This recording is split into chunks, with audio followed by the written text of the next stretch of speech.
So we are closing out the final trading cycle of 2025, and we're wrapping up a year that's been, well, truly contradictory for the market. It really has been. On one hand, you have the S&P 500 hitting all-time record highs, riding that classic Santa Claus rally. And on the other, the VIX is bottoming out. Exactly. The SIBO volatility index, what everyone calls the fear gauge, is hitting multi-year lows. We're talking an intraday low of around, what, 13.96? That paradox is exactly where we need to dig in, because when the market is making records, but the fear gauge is signaling almost total complacency, you have to ask what's really going on. What's happening under the surface? Right. The calm on the surface is not reflective of the deep, aggressive strategic shifts happening in AI hardware and mega-cap strategy and in that critical race for regulatory certainty and digital assets. The calm hides the urgency. So our mission for this deep dive is pretty simple. We're going to take the sources you shared and pull out a concise 3-day timeline of the macro drivers from this past week. And then we pivot. We'll analyze the two core investment themes that are already defining 2026. The AI infrastructure arms race, and of course, the big one, the pursuit of regulatory clarity. Yeah, this is your shortcut to understanding not just that the market is high, but why it's high, and which specific corporate and legislative fights will shape the new year. Let's start with that timeline. The dominant narrative has been resilient growth. It's the mantra that's pushed the S&P 500 to these highs. But as you said, it's a highly concentrated rally. It's driven by just a handful of mega-cap tech stocks, not some broad industrial expansion. It's an incredibly narrow climb. And you could see that right from the start of the week. Day 1, Monday, December 22nd. This was the breakout day. It was. The S&P reached new all-time closing and intraday highs. The market confirmed the trend.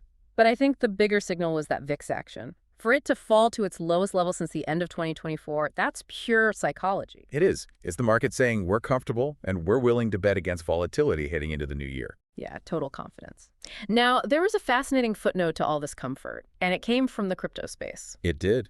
Bitcoin was trading just shy of $90,000, up over 2%. And the remarkable thing is that this gain came right after news of a massive outflow from U.S. crypto products. A massive $952 million outflow in the week before. Almost $1 billion walking out the door.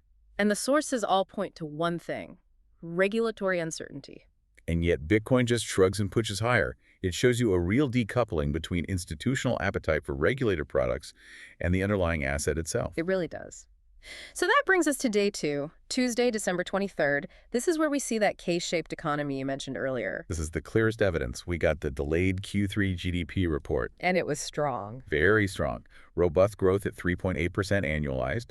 And the fuel for that was a 3.5% surge in consumer spending, the biggest jump in 3 quarters. So on paper, the aggregate economy looks powerful. But then you get the human element, the sobering counterpoint. It's exactly. The Conference Board's Consumer Confidence Survey came out, and it showed sentiment just plunging for most income groups. People are feeling pessimistic about business conditions, about their own family finances. And this is the disconnect.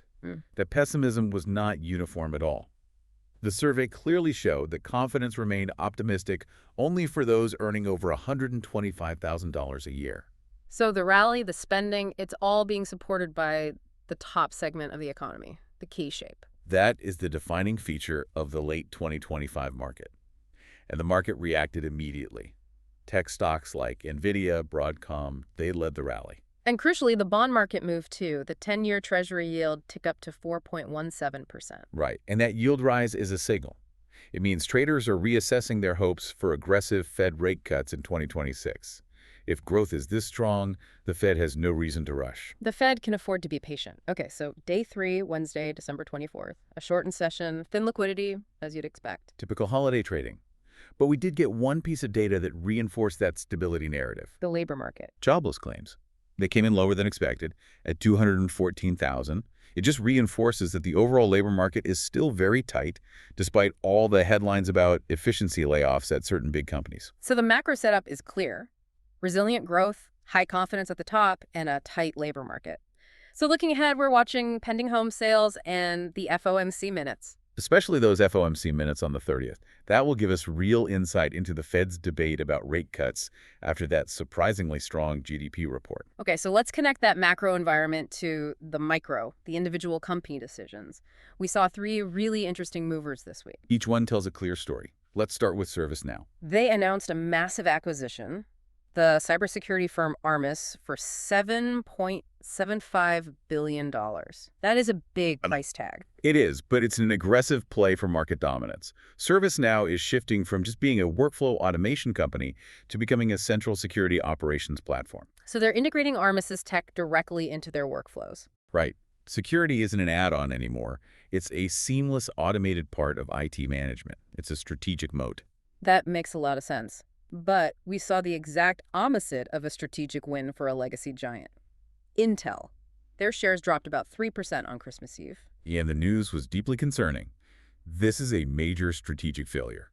NVIDIA, the most important chip customer in the world right now, reportedly tested and then rejected Intel's 18A manufacturing process. Wow, that's huge. Intel's whole comeback story, their IDM 2.0 strategy, it hinges on them becoming a major external foundry like TSMC. Exactly. And this rejection signals they're still lagging. If NVIDIA, the company funding the entire AI boom, can't trust your manufacturing process, it raises serious questions about your ability to compete at all. It could delay their whole foundry plan by years. Unforgiving is right. Okay, on the consumer side, Nike had a very strong surge, up over 4.5%. What was behind that? This was all about a radical retail refocus. Nike is aggressively cutting its retail partners from a staggering 30,000 down to just 40. 40 global partners. They're consolidating to control their brand, control their margins, and build a scarcity model. So it's all about exclusivity and demanding full price. Okay, so these three movers, consolidation, manufacturing failure, and scarcity, they tell a story. But the real engine here is the AI infrastructure arms race. This is the heart of the current market, and we're watching two architects of this second wave AI boom. The company providing the physical capacity and the company spending billions to buy it. Let's start with the provider, Micron Technology. They are basically indispensable right now. They've gone from being a commodity RAM producer to being the backbone of generative AI. Their core product is high bandwidth memory, or HBM. Which is the critical working memory needed by all the AI accelerators from NVIDIA and AMD. It's like the high-octane fuel for the GPU engine. A perfect analogy. And the numbers are just staggering. Micron's HBM supply is completely sold out through the end of 2026. Not 2025, but 2026. 2 years out. They're booking orders for 2 years from now.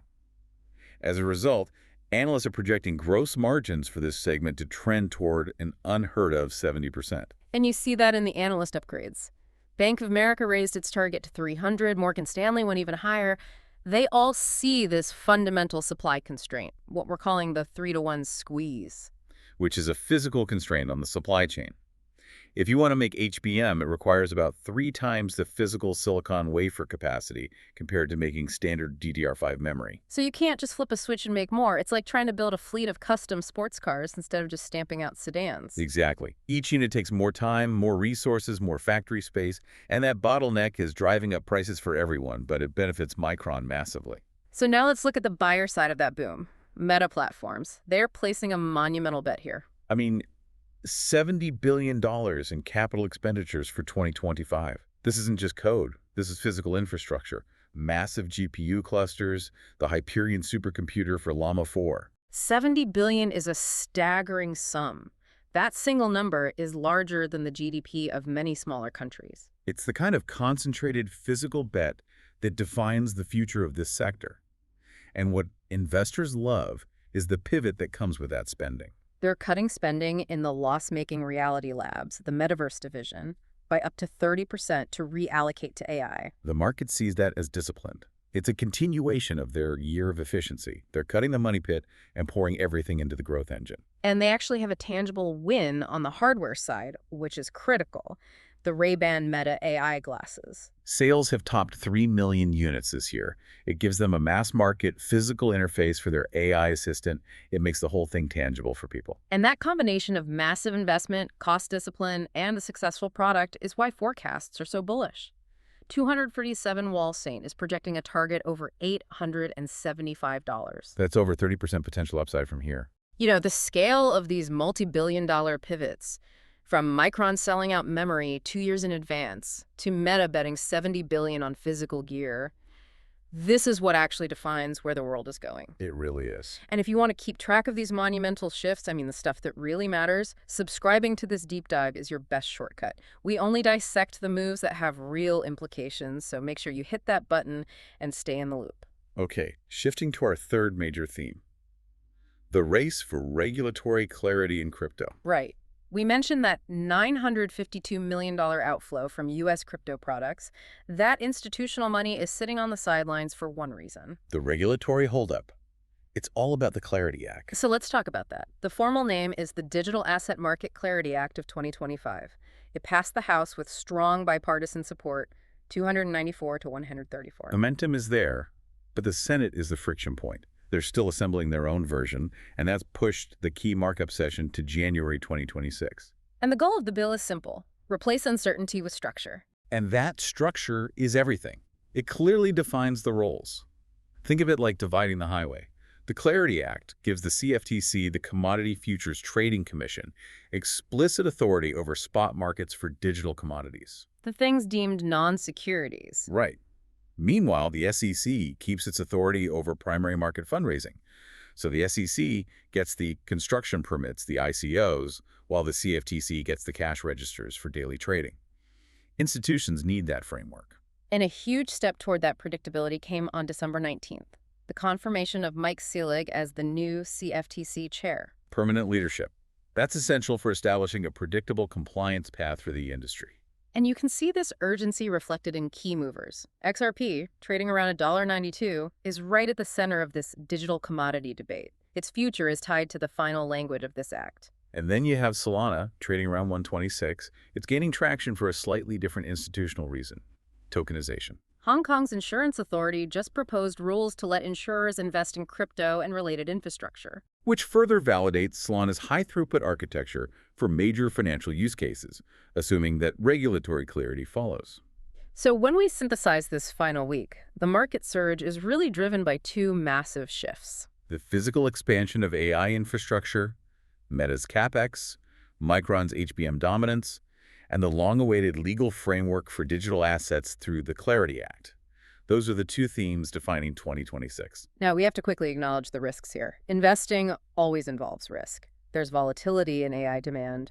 What if that $70 billion bet from Meta doesn't pay off? And there's competition. China's CXMT plans to mass-produce HBM in 2026, which could challenge Micron's dominance. We are expert guides to the source material, but remember, we are not financial advisors. Before you make any decisions, you have to do your own research. Always do your own research. Okay, with that necessary caution, let's leave you with a final provocative thought, which ties right back to where we started. The core tension. The current market rally is defined by this divergence between strong Q3 GDP growth and plunging consumer confidence for the average person. So if the foundation of these all-time highs is strong growth and low volatility, but sentiment for the majority is falling, how long can this structurally K-shaped prosperity sustain the record market highs we are currently seeing? Something to think about as we head into the new year.